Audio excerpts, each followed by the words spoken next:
आज संसद भवन में राहुल गांधी के द्वारा मनुस्मृति का विरोध किया गया है। साथियों, मनुस्मृति एक ऐसी ग्रंथ है जिसे अगर हम इस देश पर लागू कर दें तो इस देश की महिलाओं का सबसे पहले हक अधिकार छीन लिया जाएगा। उसके बाद आता है अति पिछड़ा समाज। उसके बाद पिछड़ा समाज जो आज ओबीसी है, पहले शूद्र था। तो ये तमाम चीजें मनुस्मृति से निकल कर आती है। राहुल गांधी जी का और तमाम विपक्षियों का कहना है। साथियों, आपको बता दें कि मैं मनुस्मृति को अभी तक नहीं पढ़ा हूँ। मैं सीरियसली बता रहा हूँ, मनुस्मृति को मैंने अभी तक नहीं पढ़ा है और मैंने कुछ उसके चैप्टर्स जो है वो पढ़े हैं थोड़ा बहुत गूगल के जरिए, लेकिन उससे साफ अंदाजा लगता है कि वाकई में मनुस्मृति जो है सबसे ज़्यादा खतरनाक है। लेकिन सवाल ये है कि मनुस्मृति देश में नहीं लागू है। देश में संविधान पिछले 75 वर्षों से लागू है। 2025 में 75 वर्ष गांठ पूरा देश मनाएगा। भारत का पूरा जो है हर एक व्यक्ति नया साल मनाएगा। देश में 75 वर्ष संविधान लागू हुए हो गया है। लेकिन सवाल ये है कि क्या राहुल गांधी जी मनुस्मृति की बात संसद भवन में उठा रहे हैं, संविधान का डर लोगों को दिखा रहे हैं? तो सवाल मेरा यही है कि राहुल गांधी ने दलितों का मुद्दा क्यों नहीं उठाया? राहुल गांधी जी दलित समाज का मुद्दा क्यों नहीं उठाते हैं?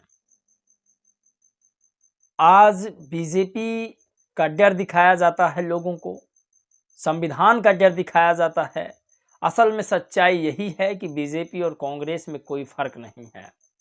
अगर बीजेपी कमजोर होती है तो कांग्रेस का डर दिखाती है, अगर कांग्रेस कमजोर होती है तो बीजेपी का डर दिखाती है। और दोनों पार्टियों में दलित, पिछड़ा, आदिवासी भर भर के भरा गया है। और उन लोगों को मैं बस यही कहूँगा कि अपने समाज की यदि आवाज़ आप नहीं उठा सकते हैं तो आप एक पार्टी के गुलाम हैं। मैं इसलिए कह रहा हूं कि आप पार्टी में हैं और दलितों का मुद्दा नहीं उठा रहे हैं तो गुलाम हैं। देश में जब आरक्षण वर्गीकरण किया गया तब आपने एक शब्द नहीं बोला। श्री राहुल गांधी जी, अखिलेश यादव जी, जितने लोग संविधान को बचा रहे थे, बीजेपी ने कहा हम आरक्षण वर्गीकरण कर रहे हैं, मैं संविधान के खिलाफ काम कर रहा हूं। आप में दम है तो आप संविधान रोककर या आरक्षण रोककर दिखाइए। आपने ऐसा नहीं किया। खैर, अब ये पूरा क्लियर हो चुका है कि आप संविधान नहीं बचा रहे हैं। लेकिन फिर भी जो लोग नहीं समझ रहे हैं वो ये समझिए कि संविधान जो है वो सबकी रक्षा करता है। संविधान को कोई खतरा नहीं है।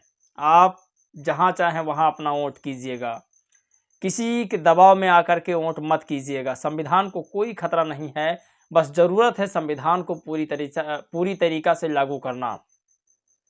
तो आज कुछ राजनीतिक बातें करेंगे, कुछ सामाजिक बातें करेंगे। और मनुस्मृति क्या आज बनी है? देश में जब कांग्रेस ने और बाकी समय पर राज किया तब मनुस्मृति का उन्हें ख्याल नहीं आया? क्या आज के दलित युवा को या पिछड़े युवा को बहकाने का काम कर रही है कांग्रेस पार्टी? इसे समझना होगा दलित पिछड़ों को। मनुस्मृति से हमारा कोई लेना देना नहीं है। चाहे राहुल गांधी जी कितना भी कोशिश कर लें, आपको भटकना नहीं है। मनुस्मृति और संविधान में जमीन आसमान का फर्क है। मनुस्मृति एक ग्रंथ है, धार्मिक ग्रंथ है, जबकि संविधान पूरे देश का रखवाला है। इस बात को आपको याद रखना होगा। हर रिलीजन के पास अपना एक धार्मिक पुस्तक है, ठीक उसी तरीका से ब्राह्मण के पास अपनी मनुस्मृतिक पुस्तक है। उससे किसी को कोई लेना देना नहीं है। आप संविधान पर विश्वास कीजिए। और जो लोग मनुस्मृति को हाथ में लेकर और संविधान को हाथ में लेकर के रास्तों पर निकलते हैं कि हम संविधान की रक्षा कर रहे हैं, असल में आपको वो बेवकूफ़ बना रहे हैं। आपको बताते हैं बड़ी खबर। आज बाबा साहेब डॉक्टर भीमराव अम्बेडकर ने मनुस्मृति नहीं जलाई। ये पूरी सच्चाई है। जो लोग कह रहे हैं प्रोपोगंडा फैला रहे हैं, उनके चक्करों में आप मत पड़िए। दरअसल बाबा साहब ने मनुस्मृति नहीं जलाई, इसका भी मेरे पास प्रमाण है। बाबा साहब डॉक्टर भीमराव अंबेडकर ने मनुस्मृति नहीं जलाई, उनके साथ जो ब्राह्मण साथी थे उन्होंने ही मनुस्मृति का दहन किया था। बाबा साहब ने कहा मनुस्मृति सबसे खराब पुस्तक है। उनके साथियों ने मनुस्मृति को दहन किया। जानते हैं कौन? गंगाधर नीलकंठ और सहस्त्रबुद्धे ब्राह्मण थे ये दोनों, और उनका सहयोग श्री अनंत राव विनायक चित्रे कश्यप, ये मनुस्मृति जलाने वाले व्यक्ति थे। आज मैं मनुस्मृति पर क्यों इतनी बहस कर रहा हूं? क्योंकि आज संसद में मनुस्मृति का मुद्दा उठाया गया है।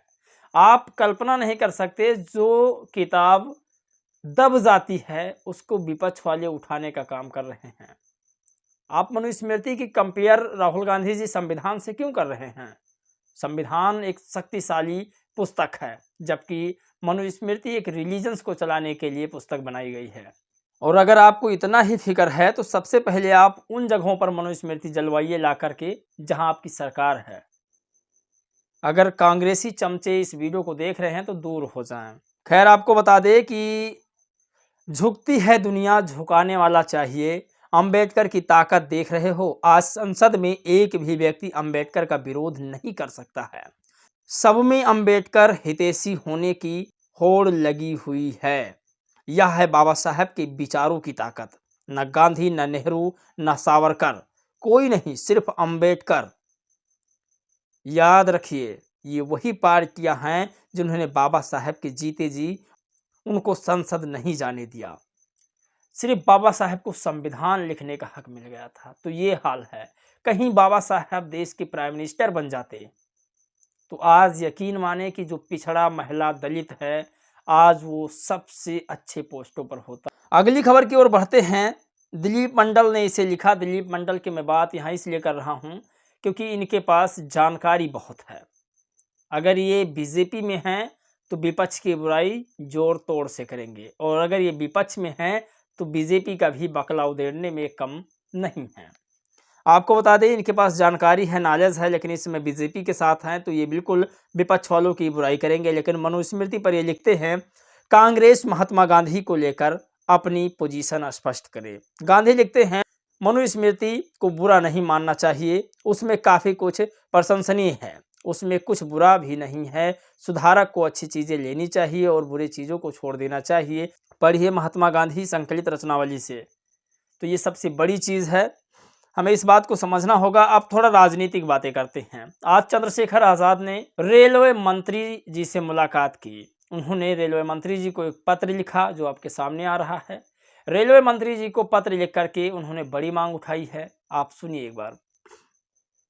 रेलवे कर्मी ट्रैकमैन की समस्याओं एवं उनके प्रमोशन व सुरक्षा संबंधित मांगों के निस्तारण हेतु और लोको पायलट की ड्यूटी संबंध समस्या, ट्रेनों में जनरल कोच की संख्या बढ़ाने व सहारनपुर लखनऊ पैसेंजर ट्रेन गाड़ी संख्या 54,251, 54,252 को पुनः प्रारंभ करने के संबंध में माननीय रेल मंत्री श्रद्धेय अश्विनी वैष्णव जी को पत्र देकर आग्रह किया।